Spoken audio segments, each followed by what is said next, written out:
Mas Yunus, apa yang disampaikan Mas Bonang tadi direspon sekaligus banyak teman-teman kita yang memang tidak menyadari betapa hebatnya leluhur-leluhur kita. Bahkan tesis mengatakan Lemuria, Atlantis itu sebenarnya adalah Nusantara. Bagaimana Mas Yunus? Ya, kalau saya sih mempercayai hal itu. Memang saya juga mempelajari hal-hal itu gitu loh. Bahwa kita memang dari Atlantis dan ras Lemurian, dan ada juga namanya ras cahaya kan di situ. Cuman karena beberapa pelajaran yang diterima selama ini sampai kita lupa ya. Sampai kita lupa akan jati diri kita ini sebenarnya siapa. Penyesatan. Nggak berani bilang Mas. Jangan lawan. Aku nggak ngomong, aku meta. Oh gitu.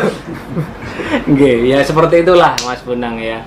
Ya akhirnya kita diarahkan kepada hal-hal yang paling mudah ya, kita dicetak menjadi seorang budak lah gitu lah. Karyawan. Nggak bisa deh.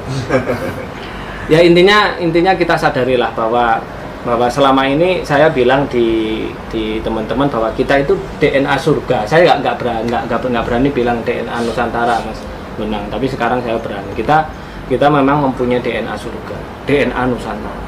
Ketika DNA Nusantara ini diaktifkan, tik gitu aja, langsung kecerdasan dan ilmu Nusantara semuanya masuk.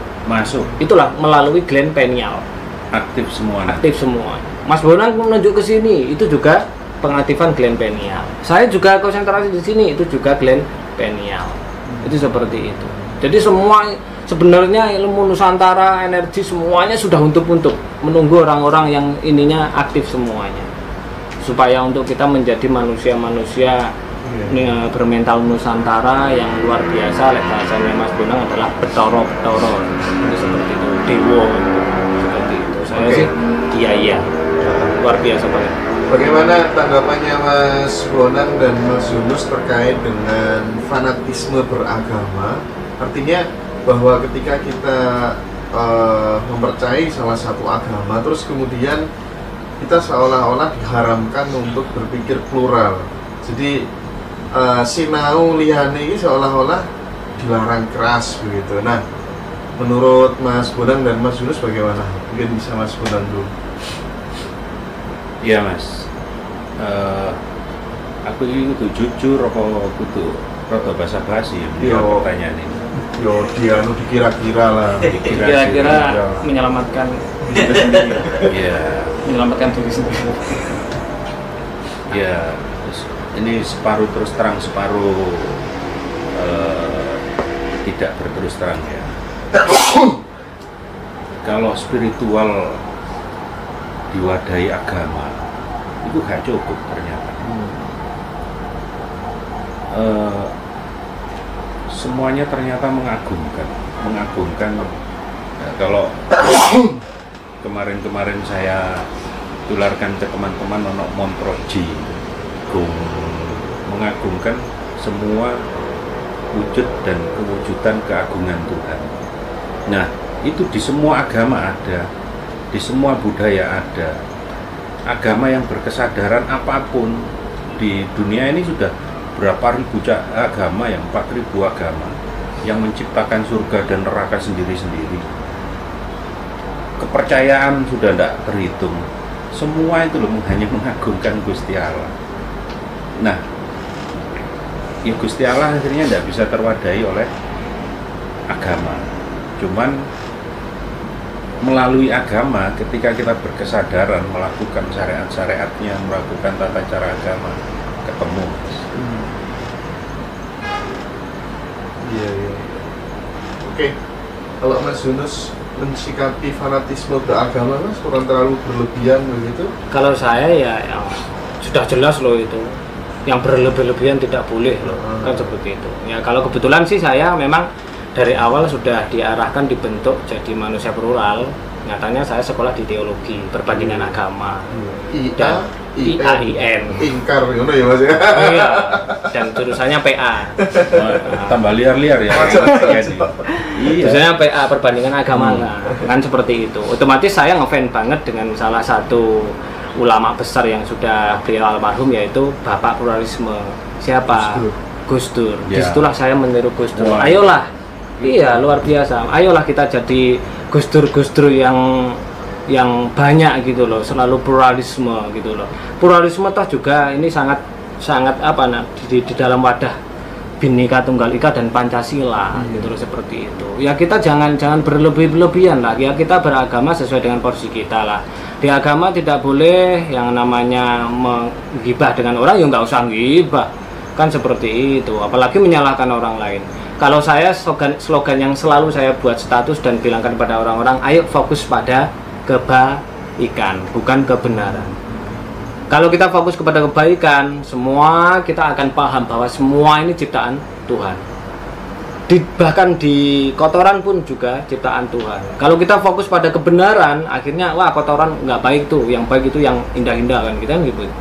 Jadi ya kita jadi dari awal sebelum saya belajar di spiritual, saya sudah dibentuk dulu di bangku kuliah untuk menjadi manusia jiwa pluralis itu seperti itu, sama seperti Gus Dur. Makanya saya seneng banget tuh syairnya Gus Dur, Mas Bonang. Duh bolo konco. Ini kenapa Gus Dur ini mengeluarkan kata duh? Coba, duh itu apa sih? Kan kata penyesalan, kata sakit. Duh bolo konco, ojo mau ngaji syariat bloko. Kita itu jangan belajar mau syariat tok gitu loh.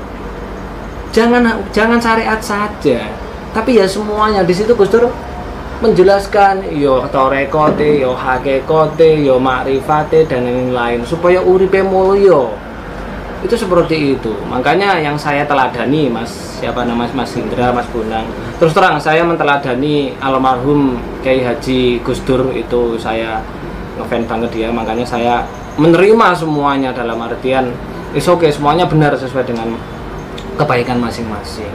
Itu seperti itu. Tohnya semua agama juga mengajarkan kebaikan.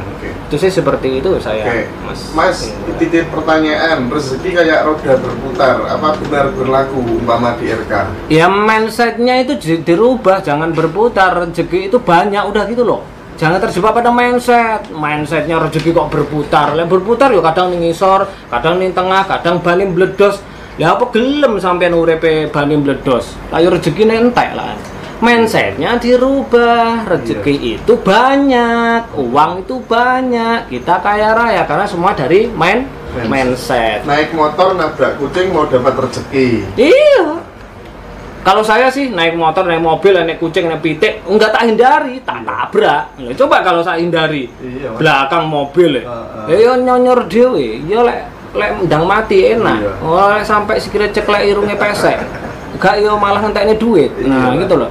Mindset lah. Mindset jadi tindakan jadi kebiasaan jadi karakter jadi nasib.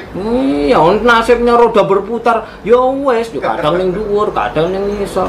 Nasib itu dirubah mindsetnya, bro. Guys, Mas Bonang, sampai pada usia saat ini, kalau Mas Yunus tadi kan salah satu orang yang menginspirasi hidupnya, kan ada Kiai Haji Abdurrahman Wahid, almarhum Gus Dur gitu kan, semua dunia tahu lah. Nah, kalau Mas Bonang, siapa sih orang yang paling berpengaruh terhadap jalan spiritualnya Mas Bonang kira-kira? Gusti Allah, Mas. Bukan Gisel ya? Gusti Allah. Oh, Gusti Allah. Seseorang, Mas. Berarti nggak ada ya kalau orang ya? Seseorang, saya tanyanya seseorang, Mas. Bisakah saya kemudian memisahkan antara orang dan Tuhan? Oke, boleh. Siap. Loh, aku dewe bingung, Mas. Kalau seseorang, di dalam diri seseorang ada sebuah keberadaan yang sangat mulia. Iya, benar. Saya mau apa lagi? Nek aku ini satu-satunya dan yang ada dan memang itu adalah sebuah keutuhan Gusti Allahku. Jaluk tanda tangan iki aku nang Mas Bonang. Jebret trono sekono ngombe apa nggawe apa. Kalau Gusti Allahku iku asik ya. Maha baik, maha nek tak takoni ya dijawab gitu. Ya kalau sama, ya mestinya sama. Harusnya begitu. Maha asik, maha kaya, maha baik hati. Ya temui aja lah, terus di situ temui Tuhan aku kayak gini, ya Tuhan tidak diomongi ya ngerti dewe kan, ya kita asik-asik aja. Aku milih Tuhan yang asik. Kalau yang nggak asik, enggak saya jadikan Tuhan. Kayak sonetron itu ya, Maha Pengazab itu ya. Waduh, Iya. ku menangis. Ya, itu kan Itu akan Tuhan-Tuhan yang kita ciptakan. Dia menganggap Tuhan Maha Pengazab gitu loh. Tuhan itu nggak seperti itu, Maha Rahman Rahim. Iya, itu mindsetnya aja terjebak pada Iya, egois. harapannya Mas Yunus terhadap, khususnya kalau saya segmennya yang saya saran memang pemuda-pemuda Mas, karena Iya. dandani anak muda itu lebih gampang. Di pundak mereka lah kemudian republik ini akan dititipkan, sehingga saya secara pribadi ya, passion saya ini memang untuk mengkrit generasi muda. Cuman sampai saat ini saya nunggu-nunggu juga dari jenengan belum menularkan, oh caranya gini Mas kalau mau jadi trainer RK apa begitu. Nah itu yang kemudian saya curiga, wah jangan-jangan ki ilmunya kedipek dewe wong iki ngono iku Mas Yadan. Gimana Mas harapannya terhadap pemuda-pemuda Nusantara di 2021 ini Mas? Wani piro. Loh, di dunia ini nggak ada yang gratis ya Mas. Kita hidup aja nafas disuruh bayar. Iya. Ini kan suruh sholat, suruh ibadah, suruh berspiritual dan lain-lain supaya sampai kepadanya kan gitu kan. Ya bolehlah nanti kita membuat sekolah trainer RK boleh, nanti di situ khusus para anak-anak muda untuk supaya menularkan semuanya. Itu boleh lah, nggak apa-apa. Saya asik-asik aja kok Mas. Nyatanya Mas Rizky, ya Mas Dodit, Mas Iksan baru 2 bulan dia juga sudah bisa dan lain-lain. Ya sesuai dengan kata instan Harapan tadi pemuda loh. Indonesia secara general harapannya bagaimana? Kalau harapan saya yo, ayolah kita bermental apa ya, bermental finansial yang mudah gitu loh. Jangan terjebak pada masalah, jangan terjebak pada beban.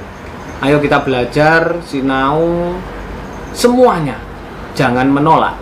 Atau jangan-jangan Mas ya, kondisi apa ya pemuda kita hari ini, manusia Indonesia hari ini, kemudian apa tuh namanya, ini memang sengaja didesain untuk tidak terlalu kaya begitu mungkin Mas? Nggak berani saya bilang. Oh gitu ya. Belakang layar aja. Oh gitu ya. Iya. Tapi memang prinsipnya finansial itu sangat penting Mas. Ya intinya kalau kepengen mengarah ke sana, mulai sekarang, ayolah kita makan makanan yang organik. Ya.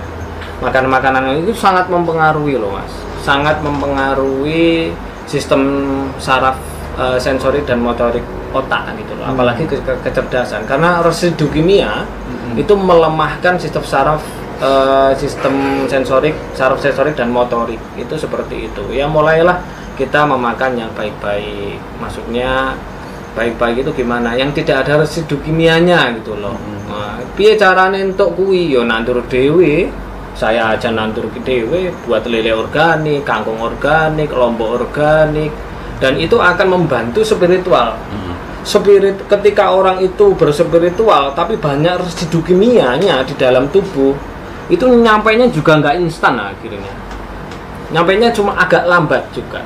Tapi kalau benar-benar kita konsumsi ini makanan yang baik-baik, yang dia tidak ada residu kimia, itu otomatis kenceng banget. Karena memang residu kimia itu kan memang melemahkan saraf, juga penyakit kan, itu seperti itu.